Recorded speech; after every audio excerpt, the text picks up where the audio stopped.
Why do most Assamese not celebrate the Indian Independence Day?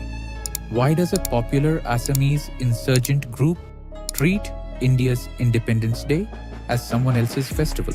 On August 11th, ULFA-Independent issued a boycott of August 15th. The statement was blunt. The day means nothing to them. A colonial India, they said, never gave the indigenous people of this western corner of Southeast Asia, Assam, parts of Manipur, Nagaland, Arunachal, anything that resembled real freedom. The timing was not accidental. It came weeks after drone strikes on their camps across the Myanmar border. ULFA-1 accused Indian forces. Delhi denied it.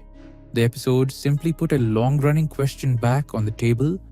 Why does a section of Assam still refuse to treat August 15th as its own? Assam in the late 1970s was not a backwater by accident. It produced oil, tea and timber. The wealth left, Delhi's attention stayed elsewhere. After 1971, a large influx from Bangladesh changed the demographic map of the Brahmaputra Valley. Indigenous Assamese watched land, jobs and political weight slip. The fear was not abstract, it was about becoming a minority in their own home. The Assam movement, led by students, tried the constitutional road. A more uncompromising group formed on April 7, 1979 at the Rangar in Sivasagar, the old Asom monument.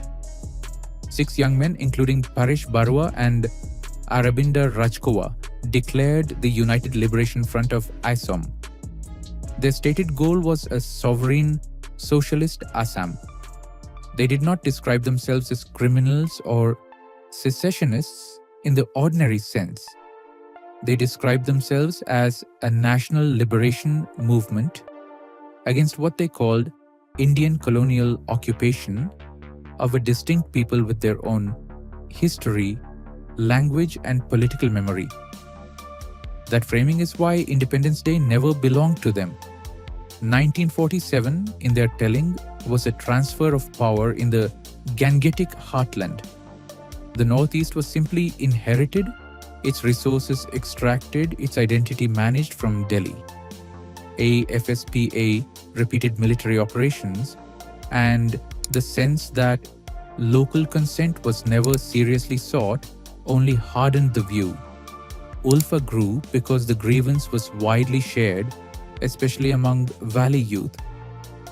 It built a parallel structure trained abroad and, at its peak, fielded several thousand cadres.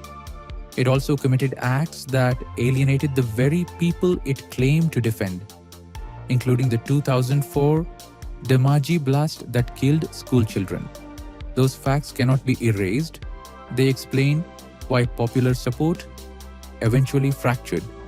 By the 2000s, the organization split. The Pro-Talks faction under Rajkova signed a 2023 accord with a large development package and political safeguards for indigenous communities. ULFA-Independent under Paresh Barua rejected it. They remain in camps along the China-Myanmar border, still insisting the core question whether Assam's people ever consented to the Indian Union on equal terms was never answered. That is the argument they make every August. Not that violence is pretty, that the date itself is a reminder of an unfinished, one-sided independence.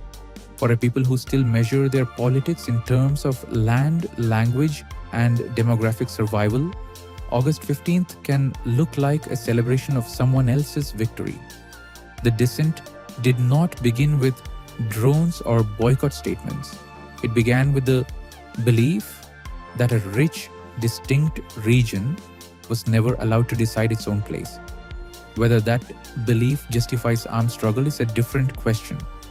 The historical wound it points to is older than ULFA, and it has not disappeared.